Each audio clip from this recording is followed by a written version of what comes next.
Hahnemann அவர்கள் பல ஆண்டுகள் ஆராய்ச்சி செய்து ஆர்கன் ஆஃப் மெடிசன் என்ற புத்தகத்தை பல முறை அதை ரீபிரிண்ட் செய்து அதை மறுபதிவு செய்து மீண்டும் மீண்டும் அதை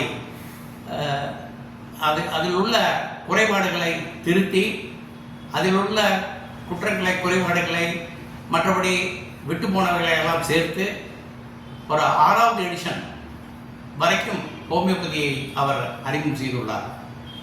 ஆக ஹோமியோபதியில் என்ன சொல்கிறார் என்றால், ஒரு மருத்துவர் என்பது அது ஒரு பணி அல்ல, அது வேலை அல்ல. டாக்டர் ஹானிமன் அவர் கூறுவது இட் இஸ் அ மிஷன். அதாவது மிஷன் என்பது ஒரு சேவை.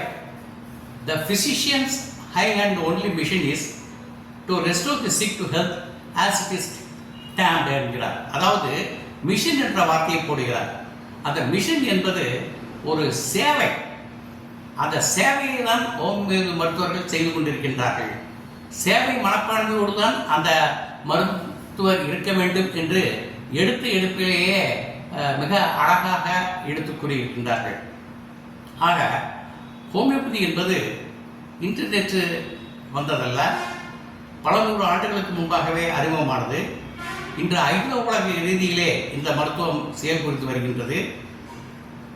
விண்ணுக்கு ஏவுகணை அனுப்புகின்ற நாடுகள் கூட ஹோமியோபதி மருத்துவத்தை பயன்படுத்தி வருகிறார்கள். இங்கே தமிழ்நாட்டில் எடுத்துக்கொண்டால் பெரிய பெரிய முனிவர்கள், அதே போல பல சித்தாந்தர்கள், ராமகிருஷ்ண பரமஹம்சர், ராமச்சந்திரா பரமஹம்சர், அதே மாதிரி வேதாந்த மகரிஷி போன்ற எண்ணற்றவர்கள் ஹோமியோபதி மருத்துவத்தை பயன்படுத்தி இருக்கின்றார்கள் என்று சான்று பகர்கின்றது. நமது மகாத்மா காந்தி அவர்கள் என்னுடைய அஹிம்சா எப்படி தோல்வியுறாதோ அதே போல ஹோமியோபதி மருத்துவமும் தோல்வி அடையாது. ஹோமியோபதியை கண்டுபிடித்த டாக்டர் ஹானிமன் அவர்களின் முன் நான் என் தலை வணங்குகிறேன் என மகாத்மா காந்தி அவர்கள் கூறியிருக்கின்றார்கள். அதே போல தேசிய கீதம் பாடிய ரவீந்திரநாத் தாகூர் அவர்களும் ஹோமியோபதி பற்றி மிக அழகாக சொல்லியிருக்கின்றார்கள். ஆக பெரும் தலைவர்களும் பெரும் ஞானிகளும் இந்த ஹோமியோபதி மருத்துவத்தை விரும்ப காரணம், ஹோமியோபதி மருத்துவம் உடலுக்கு சிகிச்சை அளிப்பதல்ல, உடல் உறுப்புகளுக்கு சிகிச்சை அளிப்பதல்ல, ஆன்மாவுக்கு சிகிச்சை அளிக்கக்கூடிய ஒரு அற்புதமான மருத்துவம்.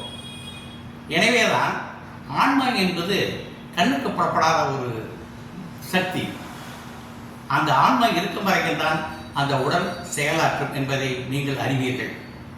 அதே போல கண்ணுக்கு புறப்படாத ஆன்மாவால் ஏற்படக்கூடிய பிரச்சனைகள் அவை உடலில் பிரதிபலிக்கும் போது அந்த உடலில் உள்ள உறுப்புகளுக்கு சிகிச்சை அளிக்காமல் அந்த ஆன்மாவால் பாதிக்கப்பட்டது என்பதால் அந்த ஆன்மா எப்படி கண்ணுக்கு தெரியாதோ, கண்ணுக்கு புறப்படாதோ, அதே போல ஹோமியோபதி மருத்துவமும் டைனமிக் பொட்டனைசேஷன் என்ற முறையில் அவை தாவரங்களிலிருந்தும் பிற கனிமங்களிலிருந்தும் அந்த மருந்துகள் செய்யப்பட்டாலும் அவையெல்லாம் டைனமைசேஷன் ஆர் பொட்டனைசேஷன் என்ற முறையிலே அவை வீரியப்படுத்தப்பட்டு அவை ஒரு மேக்னெட்டிக் பவர் போல, ஒரு மின்சார பவர் போல மாற்றப்பட்டு மனித உடலே செலுத்தப்படுகிறது.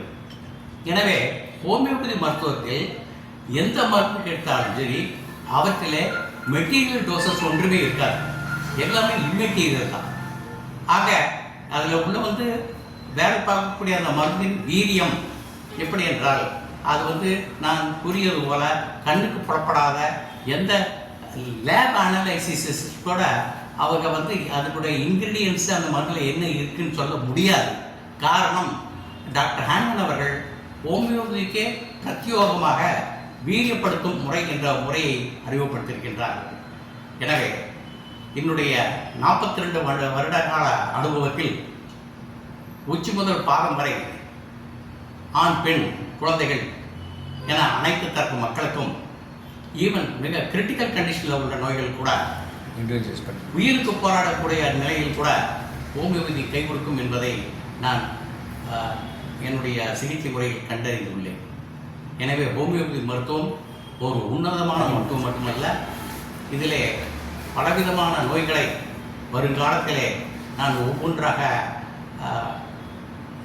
அட்டவணையிட்டு ஒவ்வொன்றாக குறிப்பிட்டு நான் கூற கடமைப்பட்டிருக்கின்றேன்.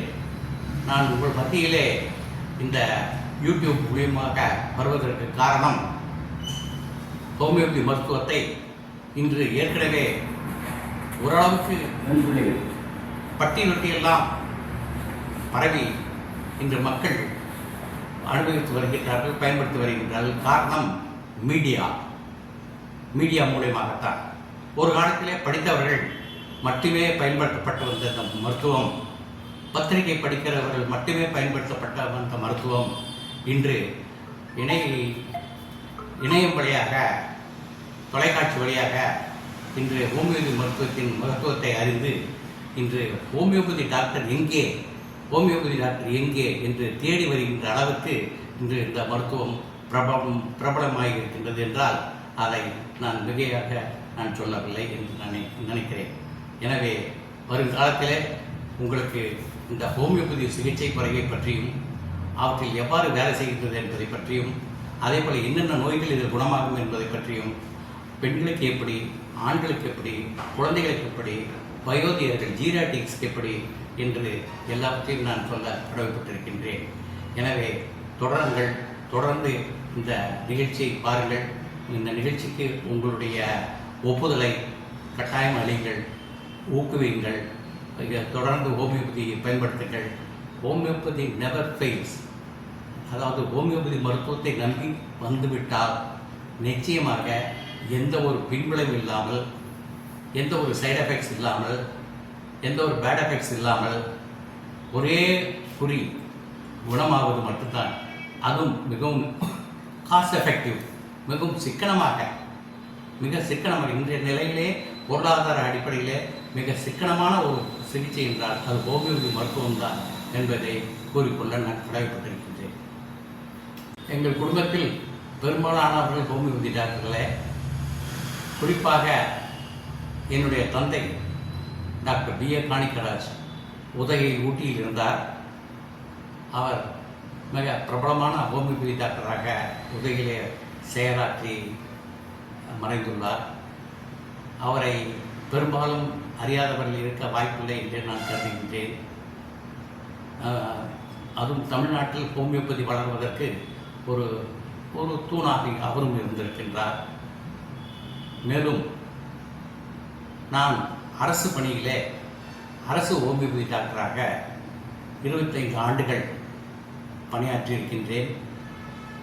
அரசு ஹோமியோபதி கல்லூரியிலே உதவி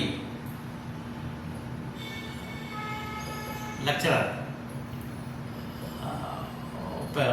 உதவி ஆசிரியராக அரசு ஹோமியோபதி மருத்துவக் பள்ளி மற்றும் மருத்துவமனையில் பணியாற்றியிருக்கின்றேன். தமிழ்நாட்டின் அரசு கௌரவ ஆலோசகர், ஹோமியோபதி மருத்துவத்துறையின் அரசு கௌரவ ஆலோசகராக பணியாற்றியிருக்கின்றேன். குழந்தைகள் மற்றும் மகளிர் இவருக்கான ஒரு அமைப்பில், மத்திய மாநில டாஸ்க் ஃபோர்ஸ் என்கின்ற அமைப்பில் நோடல் அலுவலராக பணியாற்றியிருக்கின்றேன். தமிழ்நாடு அரசு ஹோமியோபதி மருத்துவர்களுடைய மாநில தலைவராக பணியாற்றியிருக்கின்றேன். இப்படி தொடர்ந்து என்னுடைய பணி இந்த ஹோமியோபதி மருத்துவத்திற்கு செயலாற்றிக் கொண்டிருக்கின்றது. அதற்கு முக்கிய காரணம், இந்த நிகழ்ச்சி தொடங்குவதற்கே முக்கிய காரணம், இன்னும் இதை அறியாதவர்கள், இதிலே சந்தேகம் இருப்பவர்கள், இன்னும் இந்த வைத்தியத்துக்கு வராது இருப்பவர்கள் அதை பயன்படுத்திக் கொள்ள வேண்டும். அவற்றை உரிய முறையிலே அதை உரிமையாக்கிக் கொள்ள வேண்டும். அதன் மூலம் தங்களுடைய வியாதியை தீர்த்து கொள்ள வேண்டும். அதுவும் சிக்கனமாக, எந்த ஒரு பின்விளைவுகள் இல்லாமல். பெரிய மகான்கள் சொன்ன அந்த வைத்தியத்தை நீங்களும் அதை கையாள வேண்டும், பயன்படுத்த வேண்டும் என்ற ஒரு நல்ல நோக்கோடு தான் இந்த நிகழ்ச்சியை ஆரம்பித்திருக்கின்றேன். தொடர்ந்து இதே யூடியூப்பில் தொடர்ந்து நான் வருவேன். உங்களுடைய கருத்துக்களை எனக்கு தெரிவியுங்கள். ஆட்சேபம் இருந்தாலும் எதுவும் தெரிவியுங்கள், இல்லது பாராட்டுகள் இருந்தாலும் தெரிவியுங்கள், எதுவும் தேவைகள் எதுவும் இருந்தாலும் தெரிவியுங்கள், எதுவும் கருத்துக்கள் வேண்டி இருந்தாலும் தெரிவியுங்கள் கூறுகிறேன். ஆக மொத்தத்தில் இது மனித சமுதாயம் மேலும் நன்மை பெற வேண்டும், நோயற்ற வாழ்வும் குறைவற்ற செல்வமும் இருக்க வேண்டும். ஒருவருக்கு உணவில்லையே ஜகத்தினை அளிக்கிறோம் என்றார் பாரதியார். அதுபோல எந்த ஒரு சிறு மனிதனும் எந்த ஒரு ஆத்மாவும் எந்த மனிதனும் எந்த தனிப்பட்ட மனிதனும் நோயிலிருந்து அவன் வயோதிகமாக்கி மரணம் அடைவது என்பது வேறு. ஆனால் ஒரு நோயிலிருந்து அவன் மரணமானான் என்பது மிகவும் வருந்தத்தக்கது. அந்த மாதிரி ஒரு சூழ்நிலை வரக்கூடாது என்பதற்காகத்தான் டாக்டர் ஹானிமன் அவர்கள் இந்த ஹோமியோபதியை அறிமுகம் செய்திருக்கின்றார். இதை அருள் கூர்ந்து எல்லோரும் பயன்படுத்திக் கொள்ள வேண்டும் என்று பணிவோடு தலைவணிக்கு கேட்டுக்கொள்கின்றேன்.